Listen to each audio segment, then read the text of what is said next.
3 நாட்கள் தான் உனக்கு டைம். அதற்குள்ளாக நீ உன்னுடைய கிறிஸ்தவ நம்பிக்கையை விட்டு வெளியே வர வேண்டும். அதாவது ஆண்டவராக இயேசு கிறிஸ்துவை நீ சொந்த இரட்சகராக ஏற்றுக்கொண்டிருக்கிறாய், அந்த நம்பிக்கையை விட்டு நீ வெளியே வர வேண்டும், நீ மறுதலிக்க வேண்டும் என்ற ஒரு கொடூர தீர்ப்பை நீதிமன்றம் தனக்கு முன்பாக வைத்த போதிலும் அந்த தீர்ப்பை சற்றும் பொருட்படுத்தாமல் எந்த சூழ்நிலையிலும் நான் இயேசு கிறிஸ்துவை விட்டு பின்மாற மாட்டேன் என்று வைராக்கியமாக நின்ற ஒரு கிறிஸ்தவ சகோதரிக்கு என்ன நடைபெற்றது என்ற ஒரு மிக முக்கியமான சாட்சியை தான் இப்போது பார்க்க இருக்கிறோம். 2014ஆம் ஆண்டு உலகளவில் பேசப்பட்ட ஒரு சாட்சி.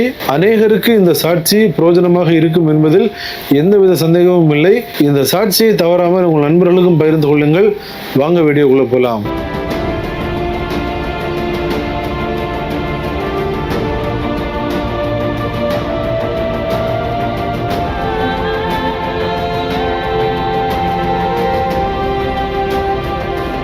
சூடான் நாட்டை சார்ந்த ஒரு இஸ்லாமிய தந்தைக்கும் எத்தியோப்பியா தேசத்தை சார்ந்த ஒரு கிறிஸ்தவ தாயாருக்கும் மகளாய் பிறந்த ஒரு சகோதரி தான் மரியம் யாஹியா இப்ராஹிம். இந்த சகோதரி தன்னுடைய 6வது வயதில் இருக்கும்போது அவருடைய தந்தை அவர்களை விட்டு பிரிந்து செல்கிறார். அதன் பிற்பாடு இவருடைய தாயார் ஒரு கிறிஸ்தவர் என்பதால் கிறிஸ்தவ முறைப்படி அவர் வளர்க்கப்படுகிறார். இவரின் தந்தை ஒரு இஸ்லாமியர் என்ற காரணத்தினால் அவரின் உறவினர்களுக்கு இந்த சகோதரி கிறிஸ்தவ முறையில் வளர்கிறது பிடிக்கவில்லை. அப்படிப்பட்ட இக்கட்டான சூழ்நிலையிலும் அந்த சகோதரி வளர்கிறார்கள்.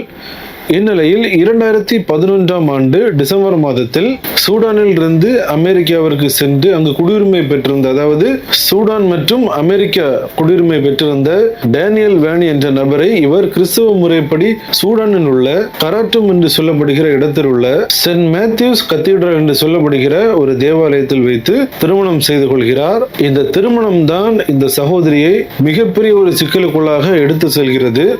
காரணம் என்னவென்றால் அந்த சூடான் தேசத்தில் இஸ்லாம் மத நம்பிக்கை சார்ந்த சட்டங்கள் பின்பற்றப்படுகிறது. குறிப்பாக ஷரியா லா என்று சொல்லப்படுகிற ஒரு சட்டம் அங்கு பின்பற்றப்படுகிறது. அந்த சட்டத்தின்படி இஸ்லாமை விட்டு ஒரு நபர் மதம் மாறி இன்னொரு நபரை, அதாவது கிறிஸ்தவ மதமோ அல்ல வேறு மதமோ இன்னொரு நபரை அவர்கள் திருமணம் செய்தார்கள் என்றால் அந்த திருமணம் சட்டபூர்வமாக செல்லுபடி ஆகாது. அவர்கள் விபச்சாரத்தில் ஈடுபட்டார்கள் என்ற ஒரு குற்றம் அவர்கள் மீது சுமத்தப்படும். இந்த சகோதரி இவ்வாறு அந்த கிறிஸ்தவ சகோதரனை திருமணம் செய்த பிற்பாடு இவரின் உறவினர்கள் இவ்வாறு இந்த சகோதரி திருமணம் செய்துள்ளார்கள் என்ற அந்த செய்தியை அங்குள்ள அதிகாரிகளிடம் அவர்கள் தெரிவித்துள்ளார்கள். இதன் காரணமாகவே இந்த சகோதரி மிகப்பெரிய ஒரு சிக்கலுக்குள்ளாக செல்கிறார்கள். இந்த சகோதரி கைதும் செய்யப்படுகிறார்கள். குறிப்பாக பல சிக்கலுக்கு நடுவே 2013ஆம் ஆண்டு டிசம்பர் மாதத்தில் இந்த சகோதரி கைது செய்யப்பட்டு சிறையில் அடைக்கப்படுகிறார். மேலும் 2014ஆம் ஆண்டு பிப்ரவரி மாதத்தில் நீதிமன்றத்தில் ஒரு சில தகவல்களையும் இந்த சகோதரி கூறுகிறார்.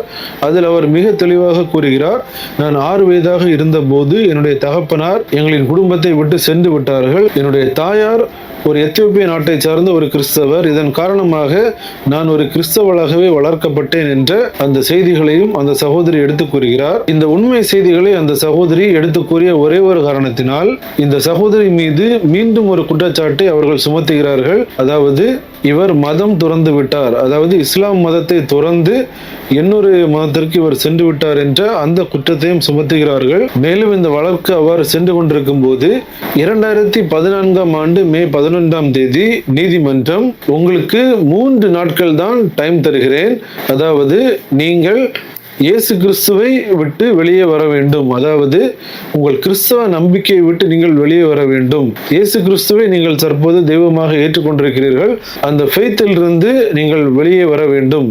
இல்லை என்றால் இந்த ஷரியா லா படி உங்களுக்கு மரண தண்டனை விதிக்கப்படும். ஆகவே இந்த 3 நாட்களுக்குள்ளாக நீங்கள் ஒரு தீர்மானத்தை எடுக்க வேண்டும் என்று அந்த சகோதரியிடம் கூறியிருக்கிறார்கள். எவ்வளவு பெரிய ஒரு கொடுமையான உத்தரவு! அதாவது 3 நாட்கள் தான் உங்களுக்கு டைம் இருக்கிறது, இல்லை என்றால் உங்கள் மீது மரண தண்டனை, நீங்கள் கொலை செய்யப்படுவீர்கள் என்ற ஒரு மிரட்டலுடன் கூடிய ஒரு உத்தரவை அந்த நீதிபதி கொடுத்த போதிலும் அந்த சகோதரி, நான் கொண்டிருக்கும் இந்த கிறிஸ்தவ நம்பிக்கை, நான் இயேசு கிறிஸ்துவை என்னுடைய சொந்த இரட்சகராக ஏற்றுக்கொண்டிருக்கிறேன், இந்த நம்பிக்கையிலிருந்து நான் ஒருபோதும் பின்வாங்க மாட்டேன் என்று அந்த நம்பிக்கையில் அவர்கள் உறுதியாக இருக்கிறார்கள். இந்நிலையில் இவர் இயேசு கிறிஸ்துவை மறுதலிக்கவில்லை என்ற ஒரே ஒரு காரணத்தினால் 2014ஆம் ஆண்டு மே 15ஆம் தேதி 2014ஆம் ஆண்டு மே 15ஆம் தேதி நீதிமன்றம் ஒரு கொடூர தீர்ப்பை வழங்குகிறது. என்ன வழங்குகிறது என்றால், இந்த மரியம் யஹ்யா இப்ராஹிம் மதத்தை துறந்து விட்டார், அதாவது இஸ்லாமை விட்டு வெளியேறி விட்டார் என்ற அந்த குற்றத்திற்காக இவருக்கு மரண தண்டனையும், அதாவது இவர் தூக்கிலிட்டு கொல்லப்பட வேண்டும் என்ற அந்த கொடூர தண்டனையும், மேலும் இவர் விபச்சாரத்தில் ஈடுபட்டார் என்ற ஒரு குற்றச்சாட்டு, அதாவது இவரின் திருமணம் செல்லாது என்ற அந்த நிலைதான் அந்த வழக்கின் போது நீடித்து வந்தது. அதாவது அந்த ஷரியா லா படி இவர் ஒரு கிறிஸ்தவ சகோதரனை திருமணம் செய்த காரணத்தினால் அந்த திருமணம் சட்டப்படி செல்லாது என்ற காரணத்தினால் இவர் விபச்சாரத்தில் ஈடுபட்டார் என்ற அந்த குற்றச்சாட்டு வருகிறது. அதன் காரணமாக அவருக்கு 100 கசையடி வழங்க வேண்டும் என்ற அந்த தீர்ப்பும் வருகிறது. அதாவது தூக்கு தண்டனை, மரண தண்டனை, மேலும் 100 கசையடி, இந்த கொடூர தீர்ப்பு இவருக்கு வழங்கப்படுகிறது. இந்த தீர்ப்பு பெரும் பரபரப்பை உலகளவில் ஏற்படுத்தியது. இவரின் கணவர் இதனை எதிர்த்து பல்வேறு முயற்சிகளில் ஈடுபடுகிறார். எப்படியாவது தன்னுடைய மனைவி விடுதலையாக்கப்பட வேண்டும் என்று பல்வேறு முயற்சிகளில் அவர் ஈடுபடுகிறார். குறிப்பாக இவருக்கு அமெரிக்கன் சிட்டிசன்ஷிப் இருக்கின்ற காரணத்தினால் கிறிஸ்தவ நாடுகளிடம் முறையிடுகிறார். அமெரிக்கா மற்றும் பல்வேறு கிறிஸ்தவ நாடுகள் இந்த சகோதரியை விடுதலை செய்ய வேண்டும் என்று பல்வேறு முயற்சிகளை எடுக்கிறார்கள். இந்த நீதிமன்றத்தின் தீர்ப்பை எதிர்த்து மேல்முறையீடும் செய்கிறார்கள். இவ்வாறு அந்த வழக்குகள் நடைபெறும் போது அந்த சகோதரி கர்ப்பிணியாக இருக்கிறார். 2014ஆம் ஆண்டு மே 27ஆம் தேதி தன்னுடைய 2வது குழந்தையை அந்த சிறைச்சாலையில் வைத்தே அவர் பெற்றெடுக்கிறார். இந்நிலையில் அந்த மேல்முறையீட்டு விசாரணை 2014ஆம் ஆண்டு ஜூன் 23ஆம் தேதி நீதிமன்றத்தில் வருகிறது. ஸோ இந்த வழக்கு, இதன் சாராம்சங்கள் எல்லாவற்றையும் விசாரித்த அந்த நீதிபதி இவர் மீது போடப்பட்டிருந்த அந்த மரண தண்டனை, அந்த 100 கசையடி, இந்த வழக்குகள் எல்லாவற்றையும் ரத்து செய்து அவரை உடனடியாக விடுதலை செய்கிறார்கள். ஸோ இந்த தீர்ப்பு பெரும் சந்தோஷத்தை ஏற்படுத்திய நிலையில் அடுத்த நாளே மிகப்பெரிய ஒரு அதிர்ச்சி அவர்களுக்கு காத்திருக்கிறது. இந்த தீர்ப்பு வெளியான அடுத்த தினமே இவர்கள் அவரின் கணவர் மற்றும் 2 குழந்தைகளோடு சூடான் தேசத்தை விட்டு வெளியேறி அமெரிக்காவிற்கு செல்வதற்காக முயற்சிகளை எடுத்து அவர்கள் சூடானின் விமான நிலையத்திற்கு வருகிறார்கள்.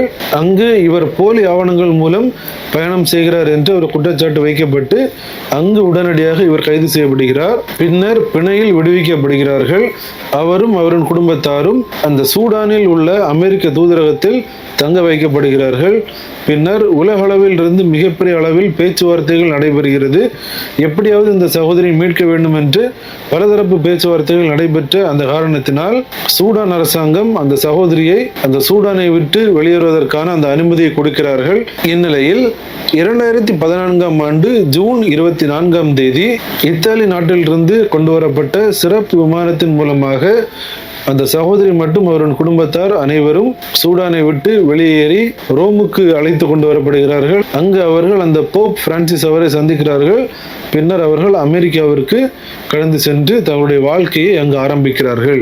இந்த சாட்சி நிகழ்காலத்தில், நாம் தற்போது வாழ்கிற இந்த காலத்தில் கிட்டத்தட்ட ஒரு 10 ஆண்டுகளுக்கு முன்பாக நடைபெற்ற ஒரு காரியம்.